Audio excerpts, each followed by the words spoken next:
Alcohol is one of the most socially widespread drugs and has been part of human culture for thousands of years. And this is for pretty evident reasons. For anyone who's tried it before, you'll notice that alcohol quickly makes you better at many things, including temporarily talking to girls and thinking you can jump down more stairs than you actually can. Now, whether it's at a party or you've responsibly waited until you're of legal age, I think most teenagers and young adults are pretty excited to have their first drink.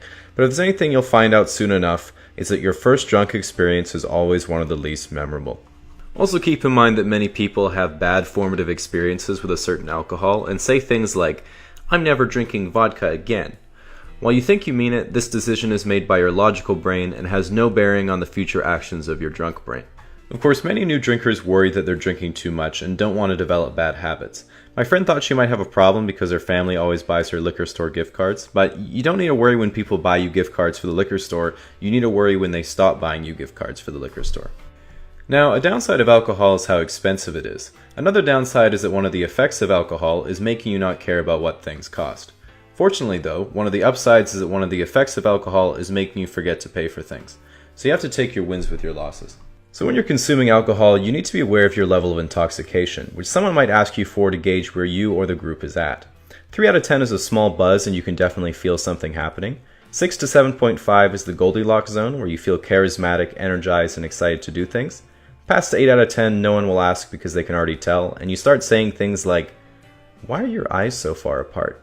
to someone's boobs. And 11 out of 10, where everything goes black, time no longer exists, and you teleport to new locations. With that in mind, the effect of alcohol can be different for different individuals, and from my experience, there are fundamentally 3 types of drunk people. People who are their usual selves but better, people who seem exactly the same but can't walk properly, and people who immediately find a reason to say they love you, fight someone, try to have sex with someone, or cry. So one thing you'll have to deal with eventually, whether you drink or not, is your friend passing out. When this happens, you'll notice that everyone else will do one of 2 things: help them, or draw a dick on their forehead. This is a good way to check your social circle for whether or not you have good friends, depending on what they did first and the size of the dick.